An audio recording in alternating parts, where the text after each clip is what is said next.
आपको बताने वाले हैं कि जब इंसान की जिंदगी का वक्त पूरा हो जाता है और जब उसको मौत आ जाती है और कब्र में दफन कर दिया जाता है तो कब्र में उस पर किस कदर सख्त और खौफनाक अजाब होता है और फिर वो इंसान कयामत तक कैसे अपनी जिंदगी गुजारता है, ये सब हम आपको बताने जा रहे हैं। इसीलिए वीडियो को आखिर तक जरूर देखें क्योंकि वीडियो आपके लिए जरूरी होने वाली है। इस बात में कोई शक नहीं है कि हम सबको एक न एक दिन मौत का मजा चखना है और दिलकश और खूबसूरत नजर आने वाली दुनिया को छोड़कर अंधेरी कब्र में जाना है। जब किसी इंसान की मौत होती है तो सबसे पहले उससे उसका नाम छीन लिया जाता है और वो दुनिया वालों की नजर में मैयत बन चुका होता है और उसे एक अंधेरी कब्र में दफन कर दिया जाता है। उस शख्स को दफन करने के बाद लोग जब कुछ ही दूर जाते हैं तो उसकी कब्र में दो फरिश्ते मुनकर नकीर यानी हिसाबो किताब लेने वाले फरिश्ते जमीन को चीर कर दाखिल हो जाते हैं और उसे उठाकर बिठा देते हैं। मरने वाला शख्स ये खौफनाक मंजर अपनी आंखों से देख रहा होता है कि वो उस हसीन दुनिया को छोड़कर ये कहाँ आ गया है। उस वक्त मुनकर नकीर उस शख्स से 3 सवाल पूछते हैं और अगर मरने वाला शख्स नेक होता है तो वो इन सवालों के जवाब दे देता है, जिसके बाद उस शख्स को जन्नत की खुशखबरी सुना दी जाती है और जन्नत की खिड़की उसकी कब्र में खोल दी जाती है जहाँ से उसकी कब्र में जन्नत की ठंडी हवाएं आती रहेंगी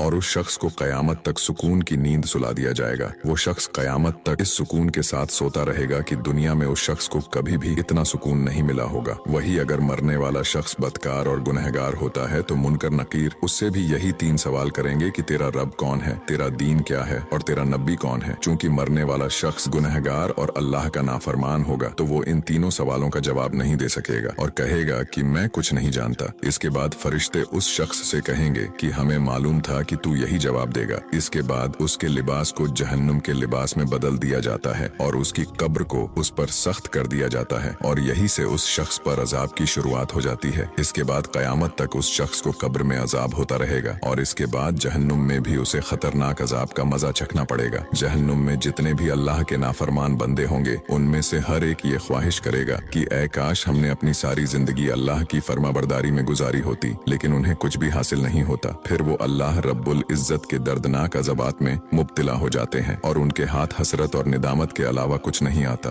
अल्लाह पाक से दुआ है अल्लाह हमें नेक अमाल करने की तौफीक अता फरमाए और उन तमाम बुराइयों से हमें बचाए जिससे अल्लाह नाराज होता है। वीडियो अच्छा लगा हो तो इसे लाइक जरूर करें।